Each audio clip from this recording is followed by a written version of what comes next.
Hello friends, today I am here to do my November wrap up, and as you can probably hear I am once again full of cold, which is very frustrating. I was literally only bunged up 4 weeks ago and now I am again. But it's that time of year, people are getting poorly and cold and blah. Anyway, November wrap up. So as usual, let's kick it off with some of my statistics, starting with my genre tracker and my demographics tracker. So I read 4 that I classed as fantasy, 6 as non-fiction, memoir or poetry. I kind of grouped those together if you didn't already know.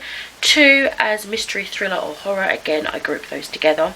2 aimed at a young adult audience. 8 aimed at a middle grade audience. 6 aimed at an adult audience. 12 were contemporary. 3 were classic. In terms of my sources and where I got them from, 3 were loaned, 14 I had already hauled, 11 were backlist books, so they're about 2 years or older in terms of age, and 5 were a new release from 2020 onwards. In terms of the format, I read 2 through NetGalley, 1 through my Libby borrow box, etc. So borrowed from the library but on an ebook sort of basis. 13 of them were like standard physical reads.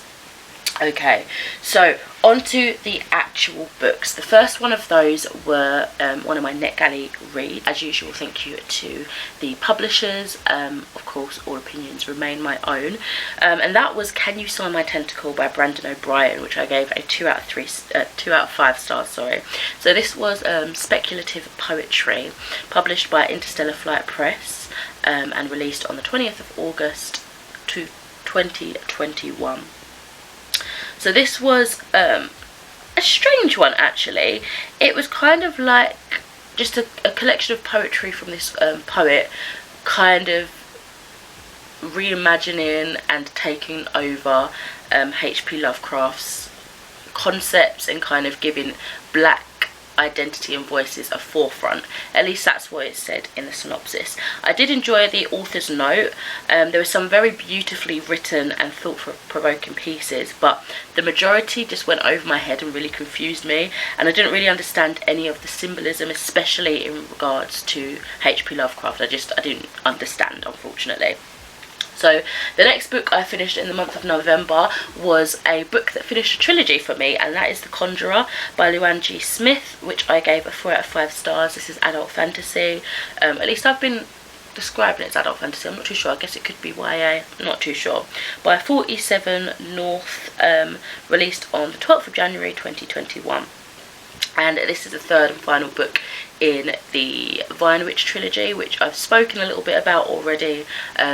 You know, when I read The Glamorous, which was book 2 last month, and I read The Vine Witch last year, I believe. So I won't go into too much depth about it, but just a very brief, coy review of this book in particular. It was a very wholesome conclusion. I enjoyed even more exploration into the other types of magic, because you really do get much more than just a glimpse in this final one, and that really made me happy, because I was like, okay, this is the last book, I want to soak up as much as possible, and I feel like it let me do that. And there was a very, very clever tie-in of all the plots together that I wasn't really expecting. However, I will say that the woe factor for me was a little bit lacking, unfortunately, but nevertheless a good conclusion regardless. Also, do you like my little setup? I've got one of those. It's the IKEA 4 grid. Kind of looks like my bookshelf, but there's only 4. And my god, it took bloody ages to set up. It came about 6 PM last night, which is confusing in itself because I scheduled a delivery for Sunday knowing I'd be in all day. So I ordered 2 separate IKEA things. So I was like, okay, let me both put them on the Sunday. And they said that it was coming today. So I was like, okay. Luckily, I had to change a bit of what I was doing, but could have been worse. Anyway, I was trying to build this damn thing all the way up until 11 PM. I was getting so frustrated. It was almost like the cutouts for where you slot things together wasn't proper, like flush together, like it wasn't engraved as neatly as it should have been, because if things were jamming, things weren't locking properly. Anyway, gave up in the end. Started again this morning and I got the hammer out. I used brute force and just made it fit because I wasn't playing about anymore. But anyway, it looks pretty now, doesn't it? It looks alright now, yeah. The stress of it was perhaps worth it, but if you want this kind of model, I might look elsewhere first, see if Argos or something do something pre-built or easier to build. I never appreciate Ikea's just picture instructions. I like words as well. So yeah, this is like my hardest Ikea build, and I've got lots of Ikea items, and this was the smallest and the most difficult, which is really strange. Anyway, I digress. Next book I read was a beginning of a series, and this was Interview with the Vampire by Anne Rice. This was actually one of my follow-ons, or carry-ons rather, from the Vampathon, because I didn't get to finish this in time for October's Vampathon readathon.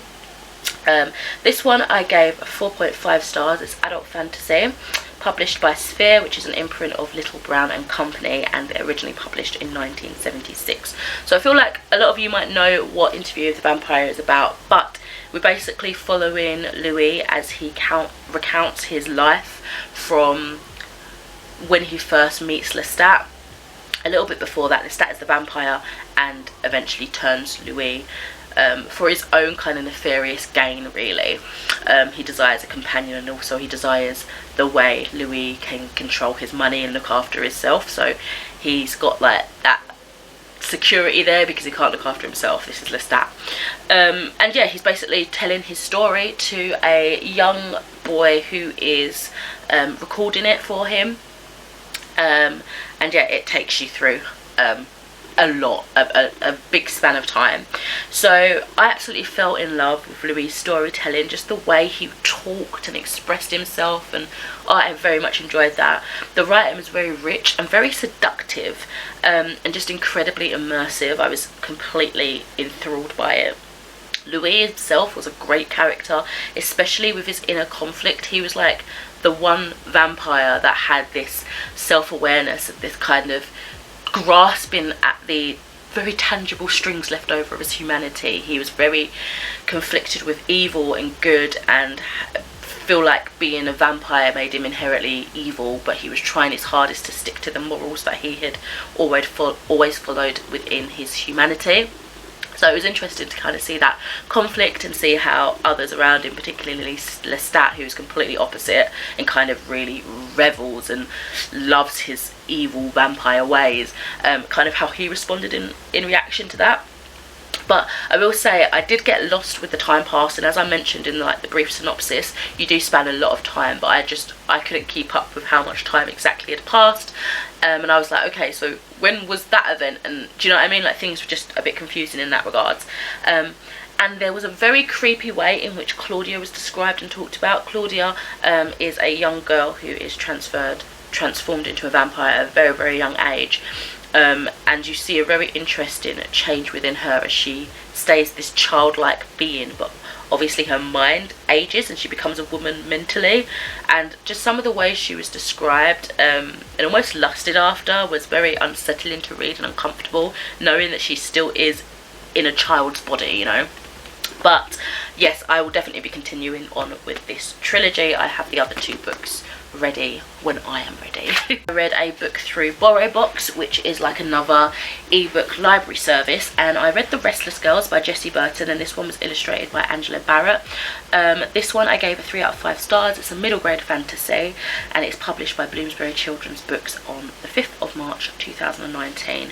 And this one is like a retelling of a kind of, I don't know if it's a myth or a legend or a folk tale, of these 12 princess sisters who their mother passes away, and the father, their king, of course, the queen and king, becomes so enraptured in his grief that he basically stops any kind of fun, any adventure, anything that's possibly remotely considered dangerous that his daughters enjoy, to try and keep them safe and stop what happened to their mother happening to them. And of course, you know, that's going to bring up a lot of friction and problems within the family unit, and then of course within the wider concept of I am king, you listen to your king sort of thing. So there are conversations on feminism and kind of your inner power and how much you're going to take from somebody else, when although they're doing it from, I guess, a good place and a place of grief, and they're not kind of working through their own emotions, it's still affecting you negatively. And also every morning after a while he finds that his daughter's shoes are completely worn through, so the kind of next plot of that is he's gathering all the men or all the princes of the kingdom or whatever, and they have to figure out why, like what is happening, why are this daughter's shoes all becoming worn when they're not doing anything that should be making them wear out like that. And whoever solves that riddle, basically he's like, you can have the kingdom, I don't care, just sort out my restless daughters or whatever. Anyway, I felt like this was a lovely story. I loved the beautiful illustration. I feel like it really kind of added a little bit something nice to it to look at, but I feel like it could have gone so much further in regards to empowering the audience. You only really had one princess that was kind of like the oldest one, who was like, nah, I ain't taking this shit no more, and then the rest of his sisters were kind of just waiting to be saved, so it fell a bit flat in that regard.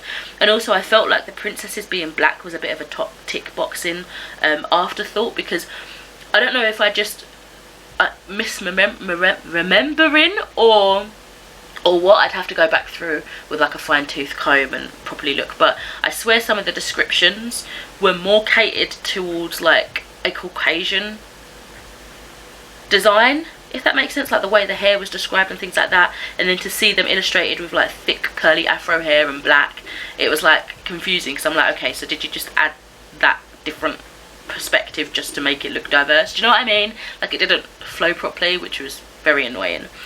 Anyway, after that I read another book. So some of these books are children's books that I've already gifted for Christmas, and they've been wrapped up, so I've not got them to hand, but they are a physical read. One of them was Come On Baby Duck by Nick Ward, and I gave this a 3 out of 5 stars. I really just read through these things just to, one, to check that they're definitely child appropriate, I guess, and two, because they're a book that I'm gifting and I want to read it first. I don't know. It's children's storytelling, I guess, published by Little Tiger 2004, and it's basically about little duck who is terrified of his first adventure in the water, and it's just kind of trying to empower children to find courage. So yeah, it was super cute, lovely encouragement, which was very gentle in its approach to try new and seemingly scary tasks and adventures. So that was a really sweet book. Hopefully it inspires the child that I choose to give it to. Then I have Piglet Meets a Heffalump by A.A. Milne, and this one had new illustrations by Andrew Gray, which was added in 2014. I gave this a 3 out of 5 stars. It's children's, published by Dean, originally in 1990. And again, very wholesome story, nothing very exciting to tell you. It's just very cute, very sweet, love the illustrations. I then went on to Piglet Does a Very Grand Thing, which again, new illustrations added in 2014. This one I also gave a 3 out of 5 stars. Published by Dean, children's, originally in 1928. And this one was really adorable. I love that Piglet overcomes his fears, as he's like so scared and frightened, and I feel like he can definitely relate to a lot of children. So seeing him excel, I feel like can make kids be like, oh, I can do that too, you know, which is really sweet. But yeah, it was super adorable. Next up, I read a book that I've still got because I am keeping it for myself. Oy. Right at the bottom of the list. That is King Mouse by Carrie Fagan, illustrated by Dina Seifelin, and I gave this a 4 out of 5 stars. It's a children's book again, and this one is published by Walker Books and Subsidiaries, originally on the 24th of September 2019. And this was absolutely delightful. It's basically following this little, I don't know, this little forest with some woodland creatures who find these little crowns, like little toy crowns, and then basically the mouse finds it first and he's like, oh, I must be a king now. And it is absolutely adorable. It gets really bossy and it's like, oh, okay, I'm gonna lord it up basically. And I don't know, it's just very sweet. It's a very sweet, funny story. I love the illustrations in this as well, and yeah, I would definitely flick through this again. I read it to Elsa, my cat. She loved it too. Then I read Leaders, My First Leaders by Isabel Sanchez Vergara, illustrated by Elizabeth Kaiser, which I gave a 3 out of 5 stars. Non-fiction children, published by Francis Lincoln Children's Book in 2021, and it's one of those hard board books. So this was for like a little baby, and I enjoyed it. It's very sweet. I gave it 3 stars. I think I already said that. It's just very sweet, very inspiring. A first little taster of some powerful, important people, and kind of just to inspire them to know that they can do that if they wish to as well. So yes, a very lovely book. On to a not so very lovely book, not in terms of enjoyment, but in terms of content, and that is Tomi, one that I've already done a massive review for, including Uzumaki and Gaio, and these are horror manga by Junji Ito, so I won't talk too much about it here. But in terms of like information and stuff, I gave it a 3 out of 5 stars. It is published by Viz Media originally in 2011, so yeah, definitely check out that triple review if you are interested in more in-depth thoughts. But wow, freaky business this. Okay, next I have this one. This is The Rabbit Who Wants to Fall Asleep by Carl Johan Forsen Elrin. This one was told to me when I went to a book warehouse. I've got a vlog for it, but I don't know if it's edited yet, but I'll link it when it does. My friend was telling me about this because it is by a psychologist who kind of has formulated this way of getting your child to sleep. I've since read reviews that people are like, this is basically hypnotherapy, and I don't want to do that, it's kind of disguised, but I don't think it's very disguised personally. Like, it's obvious that it's a psychology and you're saying things in a way to make the child sleepy, so it's up to you if you want to try that or not. But basically they have words in bold, and just the way you say things, like, let me show you an example. The very first page shows you how it works. So bold text means you should emphasize that word or sentence. Italic text means you should read the word or sentence with a slow and calming voice, that sort of thing. And I thought that was quite cool, really fascinating. I can't remember if I said this one I gave, where is the book? I gave a 4 out of 5 stars. It's children's and published by Ladybird's Book back in 2010. But yeah, I thought it was a very clever formatting and technique. It certainly made me and Elsa tired. Once again, I read it to Elsa. But I will say the illustrations and some of the structuring of the words are quite creepy. Like, you do, obviously, I went into it assuming it was going to be some sort of hypnotherapy or whatever. And some of the way you say things, like the timing, it makes you think, ooh, that's a bit strange. So it's up to you. I'm not giving this to anyone, I just wanted to read it for myself and kind of see. But yeah, the illustrations look like this all the way through, and it's kind of creepy. But interesting concept. I never heard of anything like that before. Okay, next up I have this little guy. This is John Agard's book, My Name is Book and I'll Tell You the Story of My Life. And this one was published by Walker Books and Subsidiaries in 2014. It is non-fiction, middle grade, and I gave it a 4 out of 5 stars. So yeah, I loved how factual this one was. I enjoyed the humour. It had some great illustrations. It's literally taking you through the ages, kind of in a Horrible Histories wake. It gave me that feeling of narration, of how books began and how they've transformed and all these sort of things. So yeah, it is a fun read. I'm just going to stop now for a little bit because my camera needs charging, so I'll come back after I've had something to eat, after I've had a little charge up, and I'll discuss the rest of the books with you. Okay, so I'm hoping I have enough charge just to blitz through these last few books. So the next one to continue on with my wrap up is How I Became a Tree by Simana Roy, and unfortunately I gave this a 1 star. This one I read through NetGalley. It's natural history, memoir and adult, and it's published by Yao Books of this year, 2021, in August. This one, how do I even describe it? I think it might have been a me problem because I was expecting it to be like a non-fiction version of Jan Khan's The Vegetarian, and it kind of was, but almost to the extreme. We're basically reading about this woman who's Simana Roy. It's not like an autobiography, nature writing sort of thing, as she talks about her experience loving trees and really resonating with trees. You know, as the title would say, how to become a tree. And it was very experimental, I feel, for me personally. I did appreciate the poetic writing and some of the ideas that it made me think about, but ultimately I didn't understand the majority of it. I just felt, again, completely lost, like the first poetry. Did I say poetry? It's not a poetry book, it's just poetic in nature.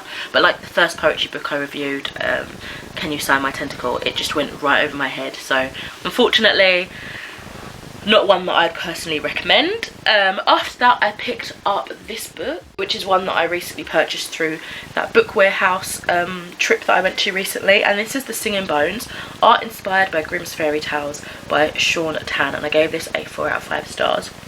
This is non-fiction, adult, art book published in 2015 by Walker Studio. Basically the title pretty much gives it away, so let me give you a very quick flick through.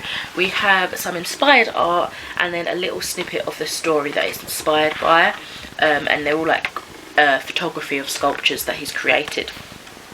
So yeah, I was very curious by the sculpture art and how dark and sinister. I liked it because obviously it's inspired by Grimm's, and Grimm's is very dark and uncomfortable, and so the artwork that was inspired by it was very unsettling to look at, and was kind of not in your typical way, like you might not have pictured that in your head when you was thinking about it. So it was very unique, very, I don't know, quirky, interesting. I appreciated the synopsises at the end of the book in regards to each story that was kind of represented in this book. However, the synopsis was way too spoilery because some of these stories I'd never read before, some of them I hadn't heard of, and it basically gave you the whole plot, which was, I think, unnecessary. But nevertheless, an enjoyable read. I quite liked it. I don't read many of these sort of art books, so maybe I need to get some more. Okay, the second to last book I read was Gwendy's Magic Feather by Richard Chismar, and this is the sequel to Gwendy's Button Box, which I read a couple of years ago. I borrowed this one from the library. So it is Mystery YA by Howdie-haie and Stoughton, published in 2019. I gave this a 3 out of 5 stars. So basically in the first book we follow Gwendy as like a pre-teen going into teenageship, and she's struggling it. She's not enjoying the fact that she is, I guess, overweight, and she's struggling with friends at school and stuff like that. Anyway, she comes across this man who gives her a button box and basically says, you know, she has a lot of responsibility with this now. It can basically destroy the world or make it a better place depending on how you use it. And that concept in this book has come back to her, and she's very conflicted and confused as to why she thought she was over that. Like, she's now a 37-year-old woman working as a congresswoman in politics, and she doesn't understand why it's come back into her life, and she's probably stressing about it because she's like, oh my god, what does this mean? What am I supposed to do? Especially now that she has a lot of responsibility in the type of career that she has. But yeah, anyway, I enjoyed that there was some art sprinkled in this. It just added a little bit something to the story. It was pleasant and an easy read, but it really didn't have any oomph to it. Nothing really happened. It was just kind of, you read it to read it, you know. It didn't really, there was no climax, there was no anticipation. It didn't really feel mysterious, it didn't really feel thrilling. It just was okay. I'm happy I read it because it was enjoyable, easy reading, but also I don't know if I felt enough to feel disappointed that it just didn't give me any strong emotions, but that's kind of how I'm left. I think maybe if you've read Gwendy's Button Box and you enjoyed that, you don't really need to read that one because it doesn't add an awful lot to the story. And the last book I read was Slay in Your Lane presents Loud Black Girls, edited by Yomi Adegoke and Elizabeth Uvian. I'm sorry if I pronounced those names wrong. This is non-fiction adult, published by Fourth Estate London in 2020, and I gave this one a 5 out of 5 stars. And this is like a follow-up to Slay in Your Lane, the Black Girl Bible. And it's basically a collection of 20 essays from black women writers asking what's next. It talks about Brexit, it talks about politics, it talks about race identity, all these sort of things that you can relate on a different level. Some of them feel very academic in nature, some of them are more like 30 things to cover my 30 years, that was one of them. And it just, some creative conversations, like for example another one of them, which is one of my favourites, the Shuri effect, talks about Shuri from Black Panther and kind of what that has done for our culture of black girls and being intelligent and kind of the history of that, and it's absolutely fascinating. You often think, how on earth can they pack such a punch in like a couple of pages of different essays all covering various different things, but it does. So I really enjoyed this. It was an amazing anthology of essays asking what is next for black women. I enjoyed the variety of topics that were covered. Some favourites included the Shuri effect, As Loud as Lagos Traffic, and Who Built It and With What Wood. Yeah, I absolutely adored this book, and possibly I would say this was, did I say I gave it 5 stars? I gave it 5 stars. I think it was my favourite book of the month. So, popping that in here with the others. that is it for my November wrap up. Sorry it was a little bit chaotic with having to stop and start and sounding full of cold, but hopefully I got my point across, gave you some good reviews, and hopefully encourage you to pick up some of the ones that I really recommend. Anyway, you'll have to let me know what you read during November, what was your favourite book and what was perhaps your least favourite book. Any recommendations, as usual, I would love to know. But for now, I will speak to you in the next one. Bye.